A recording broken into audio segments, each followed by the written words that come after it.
Hello and welcome to माँ की class. जिन्होंने लाइक एंड सब्सक्राइब कर दिया बहुत ही बढ़िया, वरना अभी कर दें। आज हम trigonometric ratios of 30 degree and 60 degree देखेंगे। तो पहले हम देख रहे हैं टिग्नोमेट्रिक रेशियोज ऑफ 30 डिग्री, जिसके लिए हम कंसिडर करेंगे एक equilateral triangle, triangle A B C. इस ट्राइंगल ए बी सी की साइड हमने ए ली है और इसमें हमने A D perpendicular to B C construct किया है। Now we are considering two triangles, triangle ABD and ADC for congruency.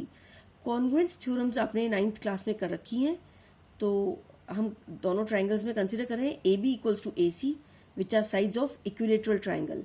Angle ADC equals to angle ADB, which is 90 degree by construction, and AD is common for both the triangles. Therefore, triangle BAD is congruent to triangle DAC by RHS theorem.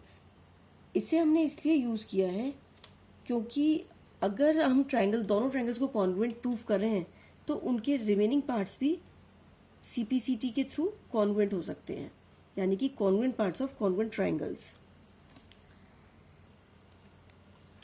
अब अगर हम angle B A D 30 degree consider कर रहे हैं तो हमारा जो perpendicular है वो होगा बी डी और बेस होगा ए डी। उस केस में अब according to Pythagoras theorem A B square equals to A D square plus B D square, but हमारे पास अननोन वैल्यू है ए डी की, तो A D square is equal to A B square minus B D square. जब हम इसमें values put करेंगे तो A square minus A upon 2 का होल स्क्वायर। अब वैल्यूज को जब हमने एलसीएम लिया तो we get 4a square minus A square upon 4, that is equal to 3a square upon 4। अब क्योंकि ये ए डी स्क्वायर की वैल्यू है तो हम A D, therefore A D becomes under root 3a upon 2। Now इस केस के लिए जो 30 डिग्री एंगल हमने लिया है एंगल बी ए डी, उस केस में जो बी डी हमारा परपेंडिकुलर है वो a अपॉन 2 हो गया है, बेस हमारा ए डी जिसकी वैल्यू हमने निकाली that is root 3a upon 2, और हाइपोटेन्यूस हमारा a है। उसी के अकॉर्डिंग जो हमने साइन जितने भी टिग्नोमेट्रिक रेशियोज थे, साइन कॉस टेन, उन सब की वैल्यूज इस परपेंडिकुलर बेस और हाइपोटेन्यूस वैल्यूज के अकॉर्डिंग निकालेंगे। अब हमारा साइन 30 डिग्री उसके अकॉर्डिंग परपेंडिकुलर अपॉन हाइपोटेन्यूस हुआ, that is a upon 2 upon A upon 1।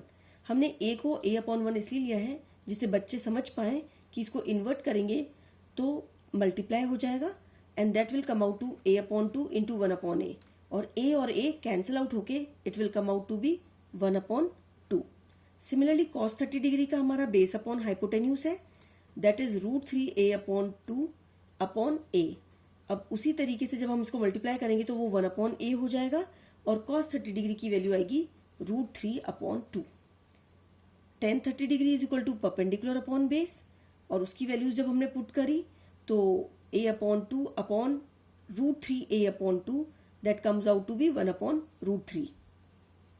अब सिमिलरली कोसेक 30 डिग्री हमें पता है it is inverse of sine 30 degree, then it will be equals to 2, और sec 30 degree is inverse of cos 30 degree, then the value will be 2 upon root 3।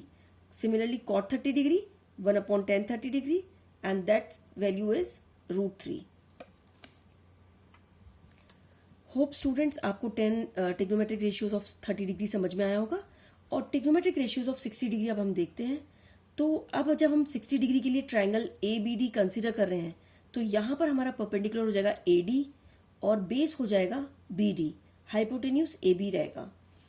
तो उसके according sine 60 degree is equal to perpendicular upon hypotenuse, और अब हम P और H की values उसके according रखेंगे। तो पी हमारा हो गया A D, that is root 3a upon 2 upon A upon 1। तो जब वो कैंसिल आउट हुआ तो sine 60 degree comes out to be root 3 upon 2। Cos 60 degree base upon hypotenuse, तो उसकी वैल्यूज जब पुट की तो it comes out to be 1 upon 2। Tan 60 degree equals to perpendicular upon base, values put करने के बाद after cancellation we get it to be root 3। Now cosec 60 degree as you already know कि it is inverse of sine 60 degree, it comes out to be 2 upon root 3। Sec 60 degree equals to 1 upon cos 60 degree, that is equal to 2. Cot 60 degree equals to 1 upon tan 60 degree equals to 1 upon root 3. Now thank you and like and subscribe करना ना भूलें और share भी करें।